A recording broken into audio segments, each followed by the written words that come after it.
Welcome to Boiling Point, the podcast to motivate ever-evolving entrepreneurs and forward-thinking movement pioneers. Our hosts, filmmaker Greg Hemmings and executive coach Dave Vale, are turning up the heat in the world's business communities. Our interviews with entrepreneurs, thought leaders, and movement makers are raising the temperature of inspiration. Live from the hottest studio in this quadrant of the universe, here are Dave and Greg. Dave, I see we're back. You and I both scrambling for technology. I was just telling you a second ago that the new Mac M1 chip, buyer beware. It's an amazing computer, but if you've got old audio interfaces, it's not going to work. I somehow managed to jerry-rig mine to work, and I realized that yours is having some issues as well. For those listening to the podcast, Dave doesn't have his pro mic with him right now because his kid stole it. Yeah, and I don't have that beautiful light that's usually coming in that hides all the wrinkles and stuff, you know. So, but that's okay. Sean, you'll forgive me for that, I'm sure. But good to be back, Greg. Why don't you kind of kick this off? Lead us into this. Yeah, well, you know, certainly the last number of months, you and I have had some really incredible guests on. Talking about resilience and change management. And when the pandemic hits, some industries have thrived, others have totally been destroyed, and others have had an opportunity to pivot. And Sean Hoff is our guest today from Moniker, and he's a perfect example of a real progressive entrepreneur who had a really cool thing going with his business model, and then the pandemic really forced a kick in the butt and a change in how he does things. And that's what I'm really excited to hear about today from Sean, amongst many other things. But Sean, welcome to the Boiling Point podcast. And, you know, before we deep dive into what you're doing right now, I just think the previous model of what you were doing, it was really, really cool with these real out there high-end corporate retreats. So why don't you give us a little general introduction about who you are and Moniker, and let's hear the story. Sure. So my name is Sean Hoff. I founded a company called Moniker about 8-9 years ago at this point. Previous to that, I worked in the banking world, and I was just like sitting in his cubicle doing number stuff. But that's where I got my first taste of the travel industry. I was going on what they call the President's Club trip, these kind of like top producer type trips. And that's kind of where I got my introduction, and it whet my appetite. And after 5 years at the bank, I realized that I probably could not see myself for the rest of my life, a career in the financial industry. So I left. And I like to tell people nowadays, we used to have the best jobs on the planet. So our company, what we would do is, like, our clients would reach out to us, a lot of tech clients, a lot of real estate clients, and they would turn to us for help in planning their retreats and offsites. And so what I mean by that is a lot of tech companies specifically will take the entire team abroad for 4 or 5 nights. During the day, they do their meetings, their work, their strategy, and in the afternoons we would take over. And so that sometimes would involve we've been everywhere and done some really fun things. Like, we've done the Italian job, a heist using Mini Coopers racing around Tuscany. We planned an elaborate Survivor week at a resort in the Caribbean. And actually our most recent trip before everything got shut down, we were on our way to Dublin, and we were planning just like an elaborate week of activities. So, you know, it's not over yet. It's starting to hopefully come back soon, but we definitely had the greatest jobs on the planet, zipping around the world and just helping companies just kind of engage with their teams in person. So I guess my first question is, as soon as you heard the official news about a global pandemic, what happened to your stomach right at that very moment? It was a very slow falling. I mean, we were, as I mentioned, so we were about to head to Dublin. We had a trip of about 100 people from across the US that were heading there. And I remember I had my bags packed. The trip was supposed to depart on March 19th. And on March, like on those days, you know, we're checking in with the client every single day at that point, sometimes hourly, like, are we still good? Are we still good? Are we going ahead? Are we going ahead? And it hadn't fully rolled out as the official travel ban and everything. So at this point, it was still kind of like, are we going to take the risk? But the decision came through on March 17th that we were not going to go ahead with the trip. And for the first few weeks, I honestly thought that, oh, this will pass in like a few months or something, no big deal. Most of our retreats tend to happen in the fall anyway. And looking back, I rolled out a plan to our company and just kind of like communicated to the team, like, here's our 20-week plan for COVID. We'll be fine in 20 weeks. Here we are over a year later. And obviously that didn't play out. But it was just like a very high speed train wreck. We had 15 to 20 trips and retreats on the calendar in 2020, which over the span of 2 weeks, every single one canceled. And so as you can imagine, as a business owner, you're put in a pretty tough spot. All of a sudden, not only do you have like your whole source of revenue and your business model flipped upside down, but on the other side, you're still operating a company, you still have payroll, you still have overhead and expenses. And so we were pushed pretty quickly to figure out, what are we going to do in this new scenario? And that's what led us to what we're doing today, which is the virtual team building side of it. Wow. Thank you for taking this back. I mean, it's so interesting to go back a year and remember like what our thinking was then, and I think that the idea of a 20-week plan kind of sounds like what I was thinking too, and not knowing what to expect, but not ever thinking we'd be a year later and still not doing, getting together. How I'm just trying to imagine how your team's doing. Like what I'm curious about how do you keep morale up? How did you, because you're probably, you're going through your own stuff, and I'm always curious, how the leader supports people around him or her. Yeah. So for those first few weeks, it was pretty grim. I mean, we all kind of saw the writing on the wall with things were starting to cancel. We didn't really have a plan at that point. And the light bulb hadn't really clicked on our heads about this pivot model for at least a month, I'd say. And that came about because quite a few of our clients from the travel and retreat world, they were still scrambling to figure out, cancellations and what their plan was and how was this going to affect their businesses. And it took I would say it took about 4 or 5 weeks until we started to get a few inquiries coming in from those same clients saying, hey, we've moved everybody online now. We're all working remote, but we've noticed that our Slack channels, like the banter is starting to dip. We noticed that there's less memes floating about, that people just seem to be in a little bit of a funk. Can you help us? And we were like, what do you mean? Like, we do travel and retreats. Like, have you not flipped on the TV recently? But that's when kind of the light bulb went on. It was like, well, now all of a sudden there's going to be like thousands, millions of companies that are going to be moving to this fully remote structure. And it's a setup that the majority of companies just haven't really had to consider or deal with in the past. But here we were essentially overnight, the entire world was moving to this model. So it was interesting because for us, like when we went into COVID, our company was 6 people full time, and we had a lot of free time on our hands. And it was important for us to keep up morale. So I made a pledge to do everything in our power to make sure that there'd be no layoffs and no salary reductions as much as we could afford it. And then as that became more apparent that this wasn't going to go away, we spent a lot of time kind of like we started playing other companies' games just to see what was out there, basically mystery shopping, but to see what was out there, what worked, what didn't, what the competition was, if we were going to get into this space. And that actually brought us closer together. And that's when I started to really kind of buy in, like, all right, this actually works, because like we had laughs. And I remember leaving a few calls with our team or a few events where I actually walked away in a pretty positive space. And then, of course, reality set in, and then I realized what else was going on. But it did give you that distraction to kind of just take you away from whatever was at hand for an hour, 90 minutes or something.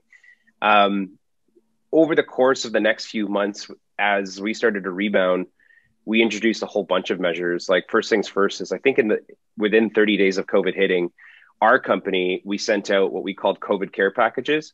And so I know my team pretty well at this point. And so we sent out basically like gift boxes to each people that were curated for their interests. So for example, I have a colleague who's very art. So we got like canvases and drawing pens and colored pencils. Another one was into baking, was saying she has a lot more time to do this as her hobby now. And so we sent her a whole where it was like professional baking for the piping and all the icing and everything.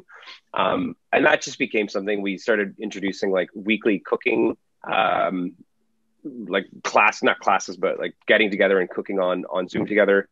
and just a whole bunch of other little initiatives that over time I started to realize, like, wow, our team is actually doing quite well. We do something called Pulse Check, where every quarter we send out a survey, and it's just questions. We had to add questions when COVID hit. For example, how's your mental health doing? Like, how's your work-life balance going? And we started to chart it over COVID.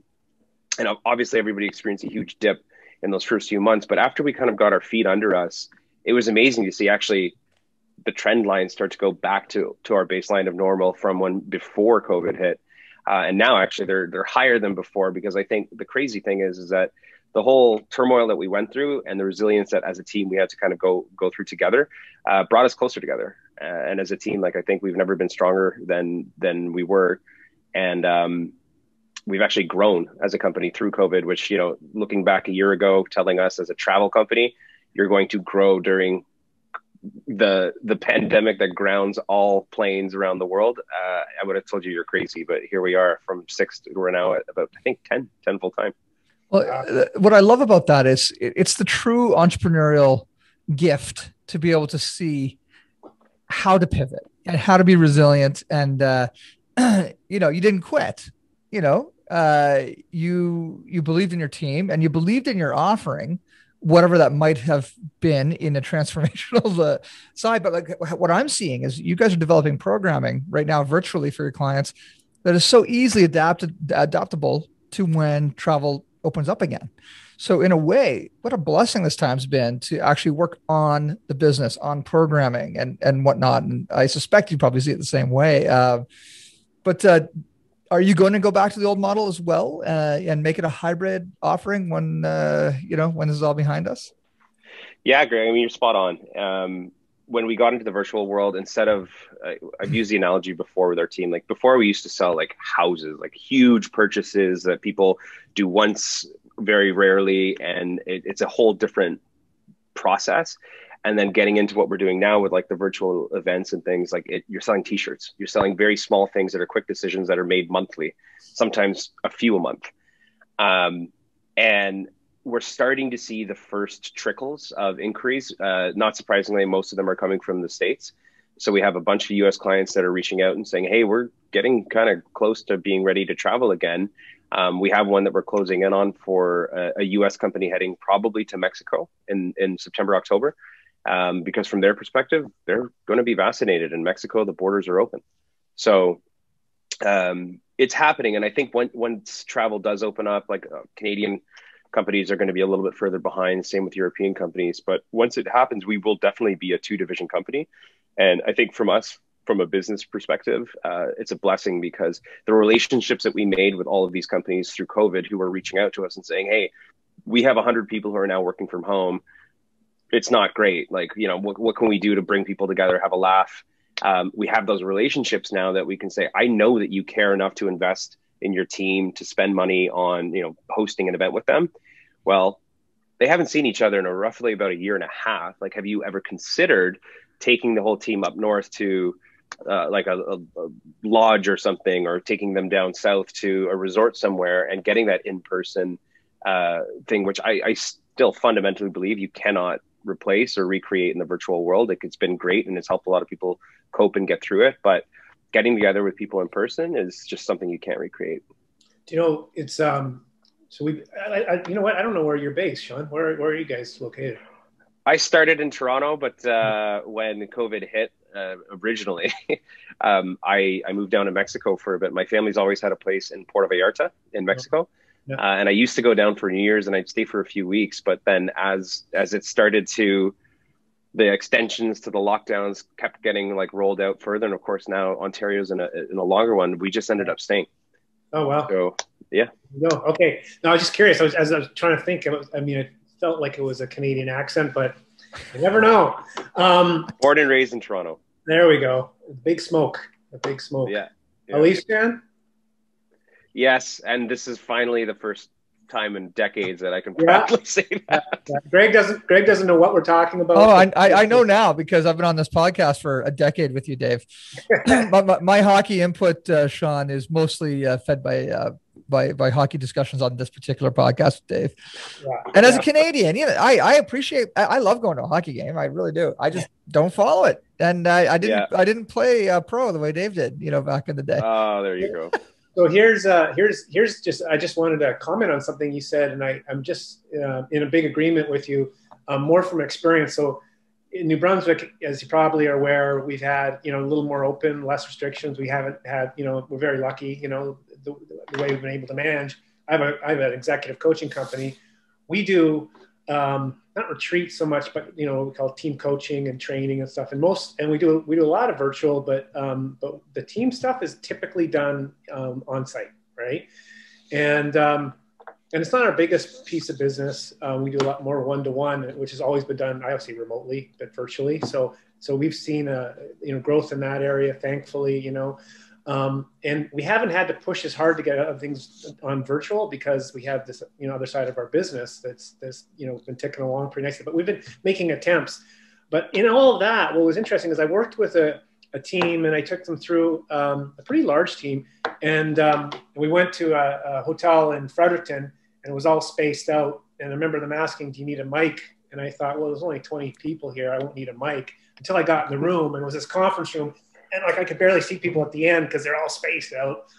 But having said that, it's pretty I wouldn't say routine, but the material is pretty, I've delivered it many times. What I was struck by, because I think this was like September of 2020. So people hadn't seen a lot of each other. What I was struck by was how deep people wanted to go. They missed each other. It was just so I just cut out a big part of the agenda because people just needed to interact. So I'm kind of linking back to your point on the in-person thing. It's real, there's something that happens, and it was kind of a beautiful thing to watch. And it had nothing to do with me. It was just the connection of, people being connected with one another. So I totally hear you there. Are you excited about getting back together in person with your team and with, Yeah. It's hard to leave Mexico right now if it was me. So we had, part of the other reason that I went down to Mexico was we were planning every year in January, we plan an internal company retreat. And so we've been some wild places together. We've got to walk the walk that we talk. So last year we were in Morocco in Jan 2020, and the year previous we were in Colombia. And so we had planned to go to this beautiful villa in Mexico. And we made those plans back in September, feeling that we were pretty confident as a team, September 2020, that, I think by January we'll be fine. And of course that didn't pan out. So am I excited to get back together? We've now tentatively said that we would be looking at maybe just getting a cottage outside of the city, north of Toronto, in end of July or August or something, obviously depending on vaccination rollouts and just where we are in terms of restrictions. I definitely am looking forward to it. I spend a lot of time on Zoom calls every day, just as all of us do.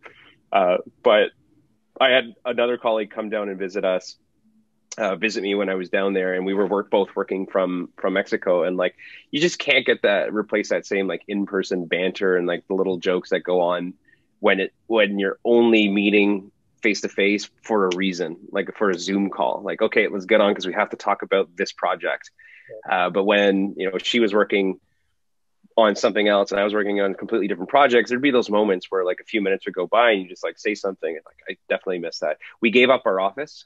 We used to have a beautiful office on the downtown Toronto, and it sat empty for a year, and the lease renewal came up, and it was just what's the point? So we've given it up. We've moved to a fully remote company, whether we go back to getting an office or working with co-working type places like a WeWork, once a month or as a drop-in, I don't know. But for right now, we're enjoying the flexibility of the remote structure, but I can't wait to get back together in person again as well. Sean, I'm curious about some of your, some of the virtual offerings. Our audience base is mostly entrepreneurs. A lot of people listen to this podcast who have small, medium-sized companies, and so talk us through, some things that could bring value to that group about what you guys are offering. Yeah, to be honest with you, when we first approached this, we were skeptical skeptical about getting into it because, I mean, I'm the first to admit there's a lot of crap out there online. Like if I get invited to another virtual yoga session or another mixology thing, like it just, I'm over it. And so, as I mentioned, we spent those first few weeks kind of trying other companies' games. And what we realized was instead of doing the hokey, like really kind of cliched approach, like the equivalent of what a trust fall or a drum circle would be in the virtual world, we wanted to figure out how do you replace the two things that team building really goes about. And Dave will appreciate this if he's in the executive coaching world. Is on the one hand, we wanted to say, how do you replace the Thursday after work drinks where you can just go like have a laugh, share a beer together? On the other hand, how do you replace the going through puzzles or solving a problem and then the virtual high five that happens? And so we've developed all of our concepts kind of like in those two sides of the spectrum. We've got these amazing virtual murder mysteries where we paired up with this production company out of Kingston. We were actually on CBC a few weeks ago for the story, but we were able to, I mean, you can imagine it would be a pretty tough time for people in the acting community right now.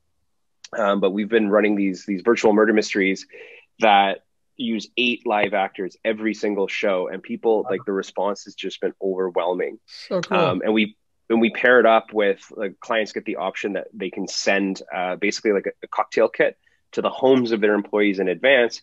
And so you log into this murder mystery, you're kind of having a beer or like a Manhattan with the rest of your team. And then you go through trying to solve this murder mystery together. And it's very live and interactive. So it does recreate that kind of, you're having a laugh.